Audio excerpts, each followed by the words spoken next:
Today's message is titled How to Deal with Our Sins. 한국말로는 우리의 죄를 어떻게 다스려야 할까요? And the scripture comes from Leviticus 4:13, 14, and 20. If the entire Israelite community sins by violating one of the Lord's commands, but the people don't realize it, they are still guilty. When they become aware of their sin, the people must bring a young bull as an offering for their sins and present it before the tabernacle. Just as he does with the bull offered as a sin offering for the high priest.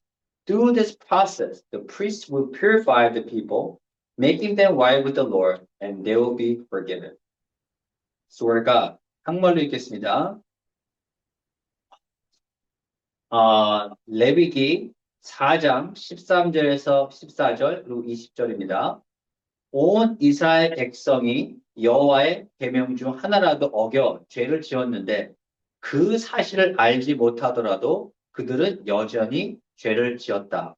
그들이 자기들의 죄를 깨닫게 되면 그 죄를 위한 제물로 어린 수소를 가져와 성막 앞에 바쳐야 한다. 대제사장에게 속죄 제물로 바치는 수소와 똑같이 하라. 이 과정을 통해 제사장은 백성을 정결하게 하여 여호와와 화목하게 하고 그들의 죄를 용서할 것이다. 라고 말했습니다.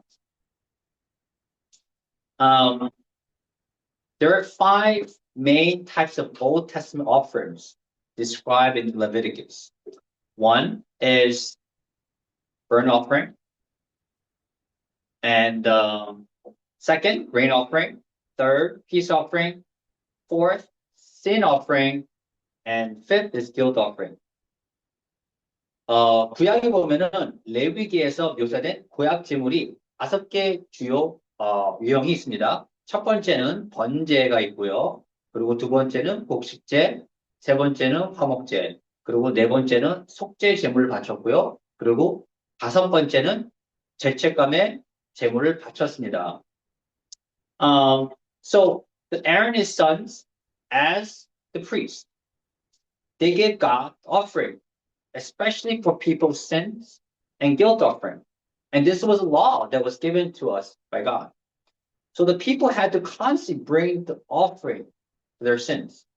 And today I would like us to look at what was God's purpose for doing this with our sins?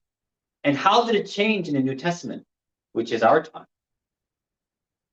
아론과 그의 아들들은 제사장으로서 하나님의 제물을 항상 바쳤습니다. 특히 사람들의 죄와 죄책감을 위한 제물을 바쳐야 했습니다. 그리고 이것은 하나님이 주신 우리 율법이었습니다. 오늘 우리는 하나님께서 우리의 죄에 대해 이렇게 하신 목적과 그리고 지금 살고 있는 신약의 시대에 어떻게 변했는지 한번 살펴보겠습니다. Last week, I shared that we are all holy priests of God. This is every single one of us here at church and those people are listening. So, once we accepted Jesus Christ as the Lord and Savior, we became holy priests of God. So, as his priest, are any one of you burning animals at home for sin and guilt offering? I'm sure you don't.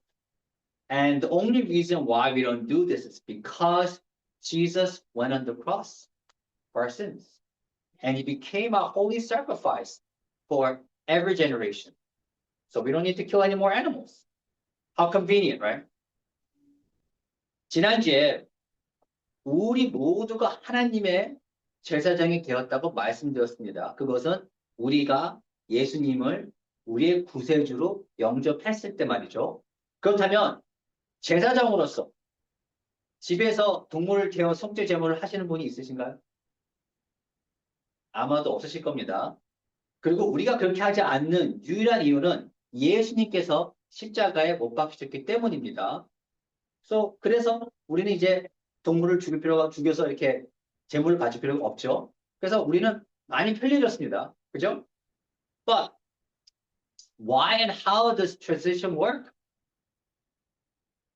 What does it mean that our sins are washed away by Jesus' blood? Does that mean that we're completely pure and sinless the day we accept Jesus as Lord and Savior? What do you think? 그런데 어떻게 이런 변화가 일어났을까요? 우리가 예수님 피로 죄가 씻겨 나간다는 그 의미가 무엇일까요? 우리가 예수님을 영접하는 순간 우리는 완전히 순결하고 죄가 없는 사람이 되었다는 뜻인 건가요? 여러분들은 어떻게 생각하시나요? Let me ask you a question. Someone comes to church and he gets baptized. So he has publicly announced that Jesus as his Savior, right? And after he gets baptized, he goes out and he becomes a serial killer. And he kills over 20 people for fun for the next 5 years.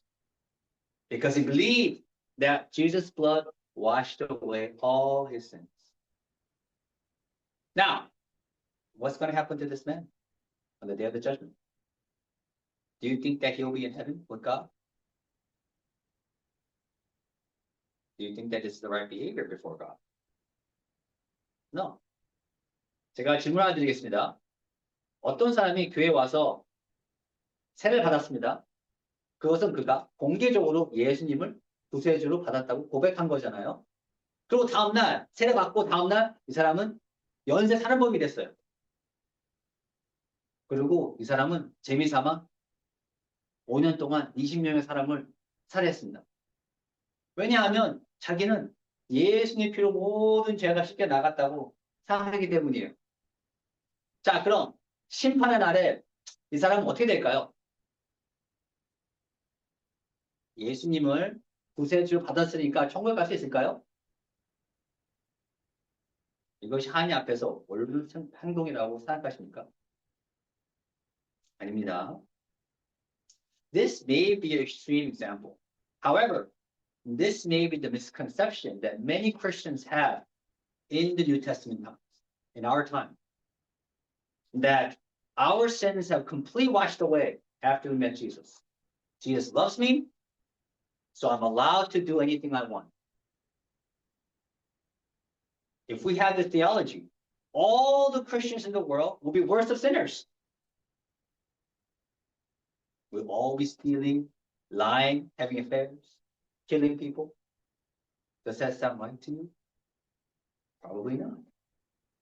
제가 드린 예는 극단적일 수는 있습니다. 하지만 우리가 살고 있는 이 신약 세대에 많은 기독교인들이 이 비슷한 오해를 가지고 있습니다. 예수님 만난 후에 우리의 죄가 모두 씻겨져 나갔다고 생각하는 거예요. 그러니 예수님 날 너무 사랑하시니까 나는 아무것도 해도 괜찮아 라고 믿습니다. 만약 이 생각을 가지고 있다면 이 세상의 모든 기독교인들은 최악의 악인이 될 것입니다. 우리 모두가 도둑질하고 거짓말하고 훌륜을 저지르고 사랑을 죽일 것입니다.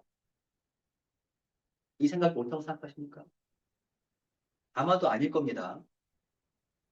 Then, what is the true meaning of Jesus being our holy sacrifice? Let's think about that. What does it mean? It means whenever we sin, we ask God for forgiveness. Then at that moment, rather than offering that animal to God, Jesus is our holy sacrifice for that moment when we repented. Again, when we repented at that moment, he became our sacrifice. 그렇다면 예수님이 거룩한 희생 제물이 되었다는 진정한 의미는 무엇일까요? 우리가 한번 생각해 봐야 됩니다.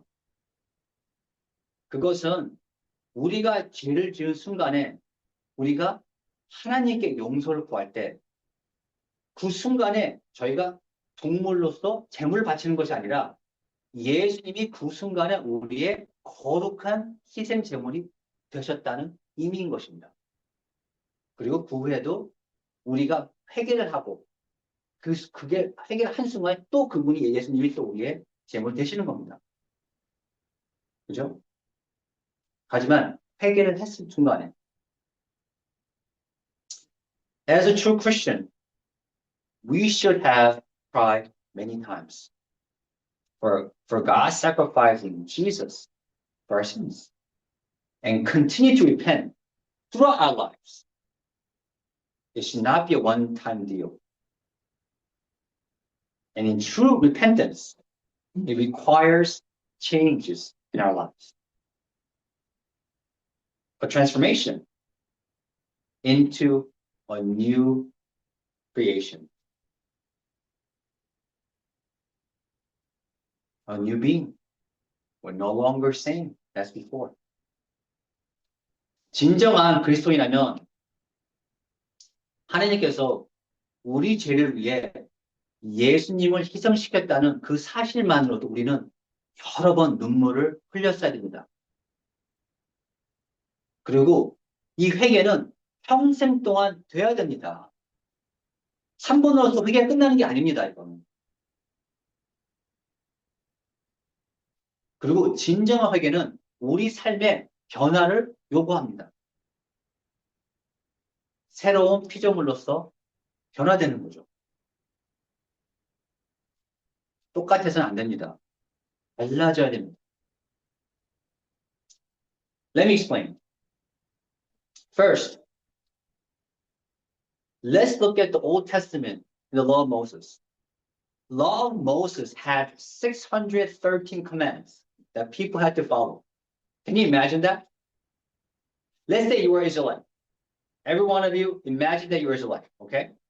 And all your life, all you knew was being a slave, doing manual labor. Okay? 설명해 드리겠습니다. 먼저 구약의 모세 율법을 한번 보겠습니다. 모세 율법에서는 사람들이 따라야 할 계명들이 613가지가 있었습니다. 그러면 여러분이 이스라엘 백성이라고 한번 상상해 보십시오. 여러분들은 평생을 노예로 살아왔습니다. 그리고 육체 노동만 했습니다. All of a sudden, priest comes and drops a long list of commands that you have to follow. Over 600 of them. Would you be able to follow them well on day one? Probably not. Likely, you make countless mistakes. However, those are all sent to God. So Aaron and his sons were busy receiving all the sin offerings. And when they did, they were purified according to God's command. 그런데 잘 생각해 보시오. 여러분들이 노예인 것입니다. 그죠? 노예로 살았어요. 이스라엘 사람들은. 그죠? 그러면 그 삶을 살던 사람들이 갑자기 지사장에 와가지고 600개가 넘는 율법을 당신한테 한번 던져왔다고 생각해 보세요. 첫날부터 이 율법을 잘 지킬 수 있을까요? 600개가 넘는데?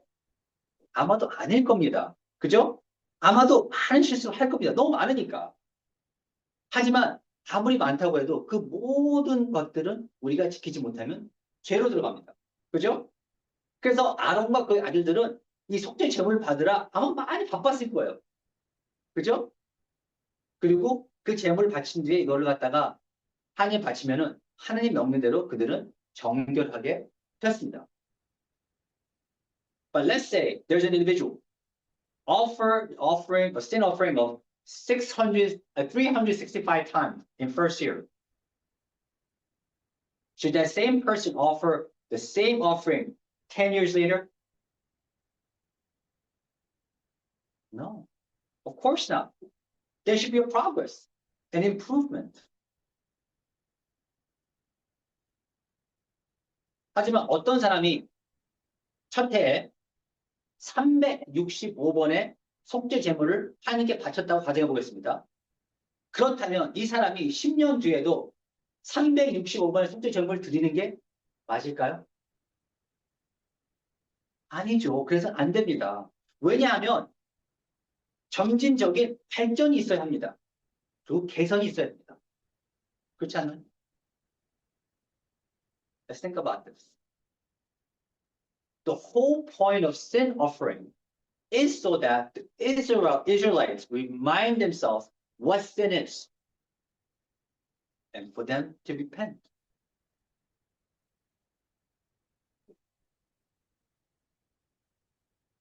And if an Israelite is a true son of God, he should have walked away from many sins after 10 years.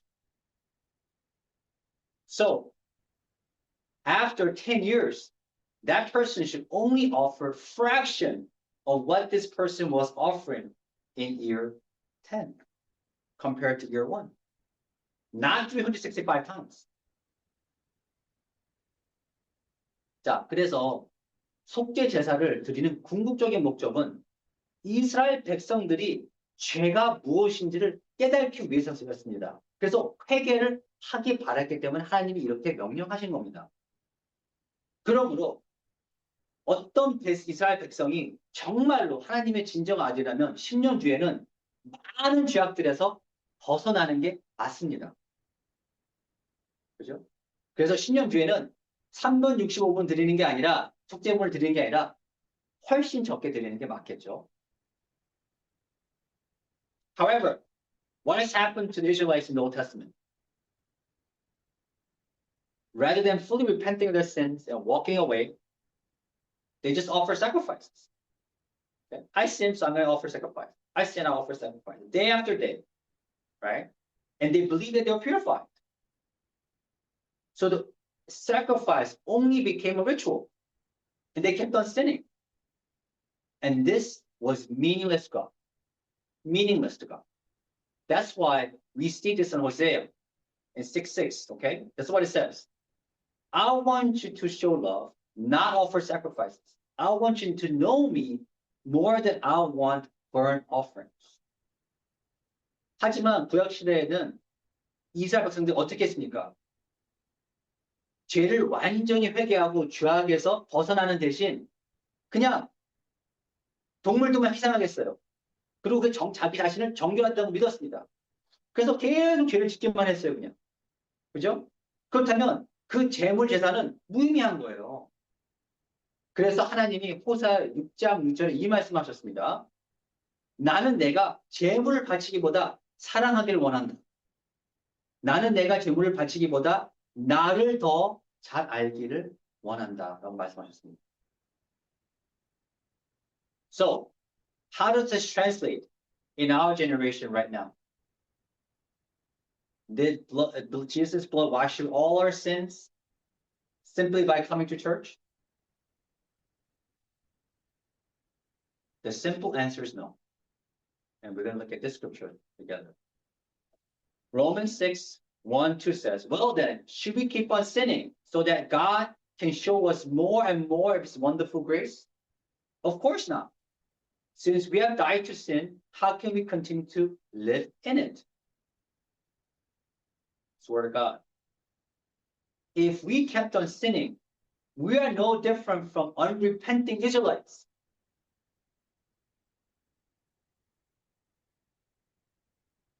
그렇다면 이것이 우리 시대에 어떻게 적용될까요?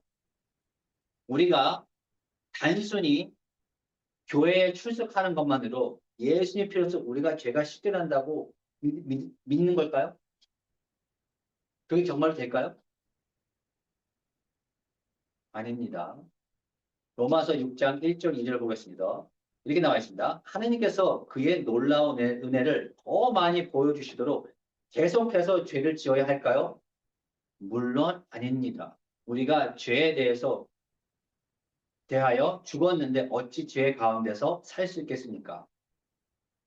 만약 우리가 계속해서 죄를 짓는다면 우리는 회개하지 않는 이스라엘 사람들과 다를 바가 없습니다.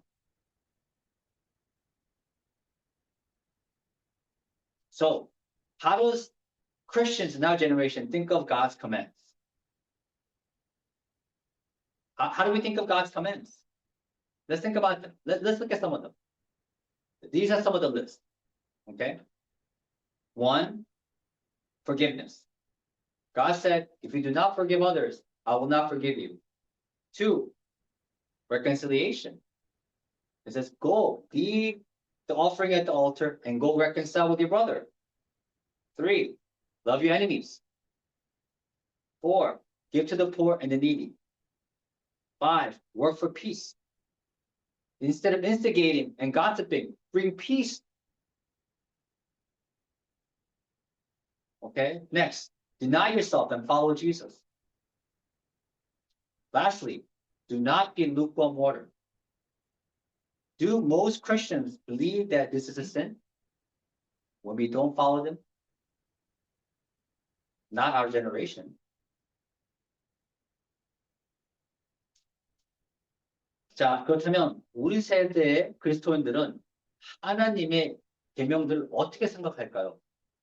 계명들이 많잖아요. 그죠? 한번 보겠습니다. 첫 번째는 용서하라 했습니다. 그죠? 하나님 이렇게 말씀하셨어요. 너희가 남을 용서하지 않으면 내가 널 용서하지 않으려 했습니다. 그죠? 죄예요. 두 번째, 화해하라. 나한테 재물을 바치러 왔을 때 네가 누군가에게 악의가 있다면, 안 좋은 감정이 있다면 가서 그 형제하고 화해하고 오라 했어요. 그죠? 세 번째, 원수를 사랑하라 했습니다.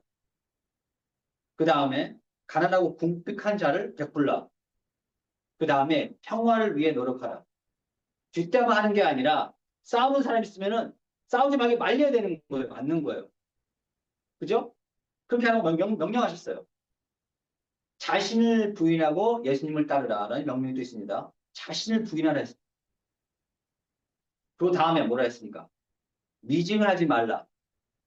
다 이거 명령이십니다. 그죠? 근데 대부분의 기독교인들이, 지금 현재의 기독교인들이 이걸 죄라고 생각할까요? 우리 세대 사람들은 아마도 아닐 겁니다. Let me give you one example. Okay? Let's read the scripture together. Revelation 3:16 says, But since you are lukewarm water, neither hot nor cold, I will spit you out of my mouth. This is Jesus speaking.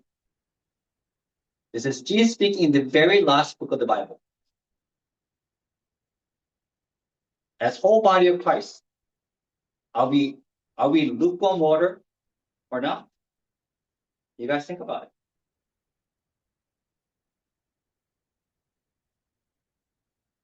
Only 30% of American Christians attend church regularly. And attending church is only a beginning. It's not the end. Let me ask you a question. If a kid goes to high school, does that mean he's doing well in school? Doesn't he have to work hard to get good grades? And isn't it his responsibility as a student to work hard? Coming to church is only going to school. And yet we don't even do this. So we must repent as body of Christ. Because we are lukewarm water right now. 예를 하나 드리겠습니다. 요한계시록 3장 16절에 보면 이렇게 나와 있습니다. 이렇게 나와 있습니다. 내가 미지근한 물과 같아서 뜨겁지도 않고 차갑지도 않으니 내가 너를 내 입에서 토해내리라 했습니다. 이 말씀은 예수님이 성경에 있는 가장 마지막 책에서 말씀하신 말씀입니다. 자, 그러면 우리는 그리스도인에서 한 몸이라 했습니다. 그러면 한 몸으로서 우리는 미지근한 물일까요? 아닐까요? 현재? 한번 생각해 보십시오. 우리가 뜨거운 물일까요? 미지근한 물인가요? 현재 미국에 있는 기독교인 중 단 30%만이 정기적으로 교회를 출석합니다. 그리고 교회를 출석하는 것은 단지 시작일 뿐이지 끝이 아니에요. 자, 생각해 보세요. 아이가 고등학교를 간다고 해서 다 공부를 잘하나요? 공부를 잘하려면 좋은 성적 받으려면 열심히 해야 되지 않습니까?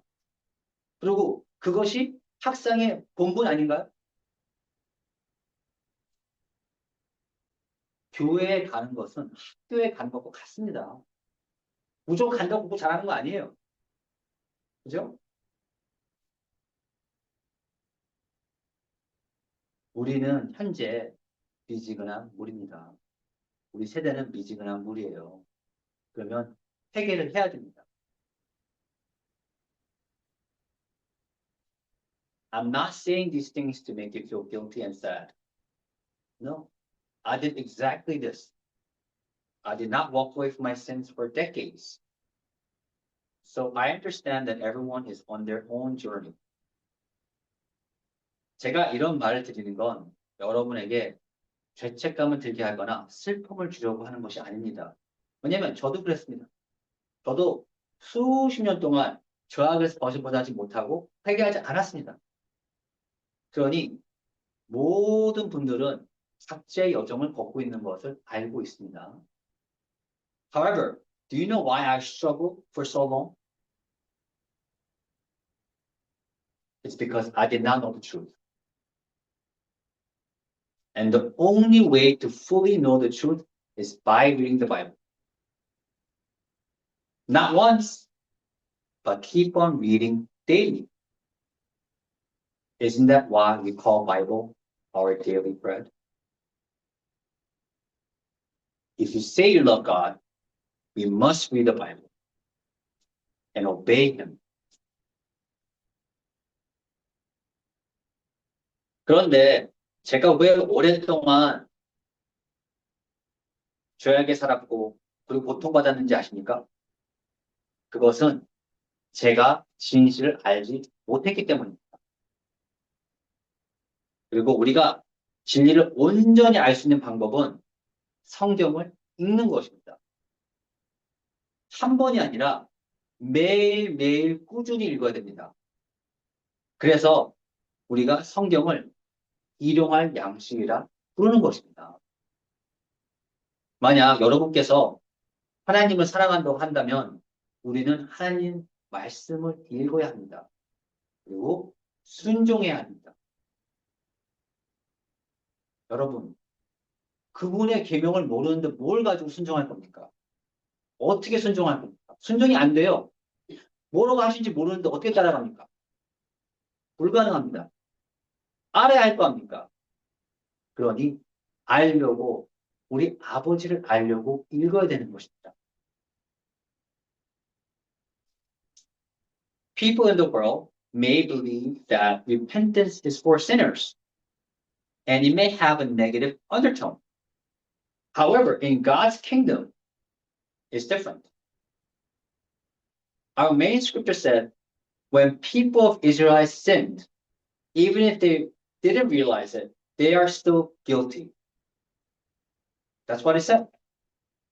But when they realized it, they had opportunity to bring the sin offering and opportunity to have received forgiveness from God. So when we repent, we get to have the right place in God. Okay? And this is one of the biggest blessings that we can have as Christians. 세상 사람들은 누군가 회개를 한다고 하면은 저 사람은 죄인인 것 같다라고 생각할 수 있습니다. 그래서 이 세상에서는 회개를 부정적인 의미가 담겨 있을 수도 있습니다. 그러나 하나님 나라에서는 그 의미가 다릅니다. 오늘 본문 성경의 말씀 보면은 이스라엘 백성이 죄를 지었을 때 비록 그들이 죄를 깨달지 않았더라도 그들은 여전히 죄인이라 했습니다. 그러면 그들이 죄를 깨달았다는 것은 속죄를 할 수 있고 하나님께 용서를 구할 수 있는 기회가 생긴 거예요. 그러니 회개를 할 때 우리는 하나님과 올바른 관계를 맺을 수가 있는 것입니다. 그러니까 이것은 우리가 가질 수 있는 어마어마한 축복인 것입니다. 회개는 축복입니다. 창피한 것이 아니라 축복인 것입니다. Let's say you are a king of a biggest kingdom. Okay? Imagine that you're a king. Okay? And you're a good king. And you have two sons. The first son is 15 years old, and he's violent and selfish. So you tell your son, the first son, please, my son, be gentle and kind. And you have a second son who's 13 years old. He is gentle and kind, but he's too timid. So you tell your second son, my son, please be courageous and be brave. 자, 우리가 한번 상상해 보겠습니다. 당신이 가장 큰 왕국의 왕이라고 한번 가정해 보십시오. 그리고 당신은 훌륭하고 좋은 왕입니다. 그런데 당신에게는 두 명의 아들이 있습니다. 첫째 아들은 15살이고, 근데 그 아들은 폭력적이고 이기적입니다. 그래서 왕으로서 아들에게 이런 조언을 합니다. 온유하고 친절하거라. 그래야 좋은 왕이 된다. 그리고 둘째 아들은 13살이고 온유하고 친절하지만 너무 소심해요. 그래서 둘째 아들에게 이렇게 얘기합니다. 너는 용감하고 담대하거라. 라고 가르칩니다. 10 years later, your two sons grow up, and it's time for you to give away your kingdom to your son. Your first son did not listen to your teaching, and he didn't change at all. But the second son went out hunting with the king's guards, and he became brave and courageous. Now, which two sons will you give away your kingdom to?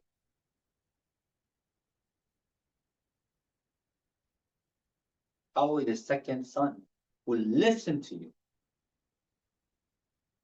10년 후에 두 아들이 성장했습니다. 이제는 당신의 왕국을 아들한테 물려줄 때가 왔습니다. 그런데 첫째 아들은 당신의 당부를 하나도 듣지 않았어요. 그래서 전혀 변하지 않았습니다.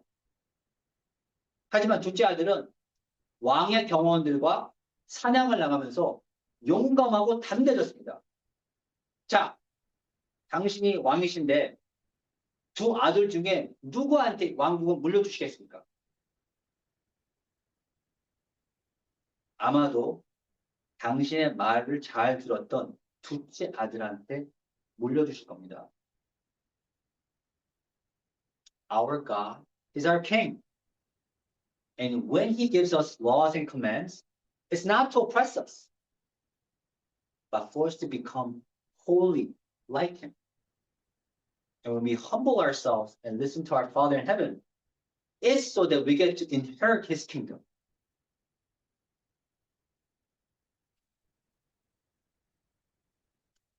하나님은 우리의 왕이십니다.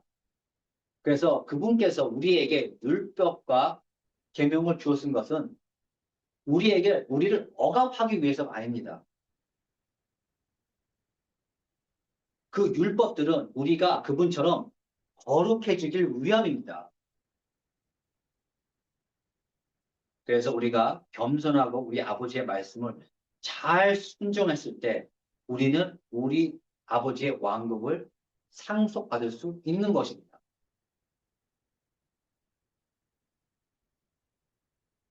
When people think about humility, we normally think of a humble person, a gentle, kind, and patient person to people, right? However, true humility is first being humble before God's words and His commands. Again, let me say that again. True humility is being humble to God's words and His commands. That is a true humility. So, when we sit at pews on Sunday, like today, when we hear the Word of God, and when we let the Word of God come into our hearts, and when we repent, God is pleased. And true repentance means putting down our selfish ways and stubborn ways and doing life His way. And this is a huge blessing to us. And a lot of times, I also repent as I prepare for the sermon. 사람들이 겸손에 대한다는 말을 생각할 때, 겸손이라는 단어를 생각할 때, 보통은 우리는 온유하고 인내심이 많은 사람, 그리고 사람들에게 친절한 사람을 보통은 생각합니다. 하지만 진정한 겸손은 먼저 하나님 말씀과 계명 앞을 잘 따르는 것이 진정한 겸손입니다. 한 번 더 말씀드리겠습니다. 진정한 겸손은 하나님 말씀과 계명 앞에서 겸손한 것이 진정한 겸손입니다. 그래서 오늘처럼 주일 예배에 왔을 때 하나님 말씀을 듣고 우리가 그 말씀을 내 가슴에 담고 들어오게 할 때, 그리고 회개를 할 때 하나님은 기뻐하십니다. 그리고 진정한 회개는 우리의 고집스러운 방식을 버리고 그분의 방식으로 살아간다는 것을 의미합니다. 그리고 이것은 우리가 가질 수 있는 어마어마한 축복입니다. 그래서 저도 설교를 준비하면서 종종 회개를 하곤 합니다. This is what Jesus said in Luke 5:32. I have come to call not those who think they are righteous, but those who know they are sinners and need to repent. So God opens his arm only to those who repent. And repentance is our way to have more of Jesus. 자, 성경 말씀 보겠습니다. 누가복음 5장 32절에 이렇게 나와 있습니다. 나는 자기가 의롭다고 생각하는 사람들을 불러온 것이 아니라 자기가 죄인임을 알고 회개해야 할 사람을 부르러 왔습니다. 라고 말씀하셨습니다. 그러므로 하나님은 회개하는 자들에게만 팔을 벌리십니다. 그리고 회개는 예수님과 더 깊은 관계를 가질 수 있는 우리의 진리입니다. Let us pray.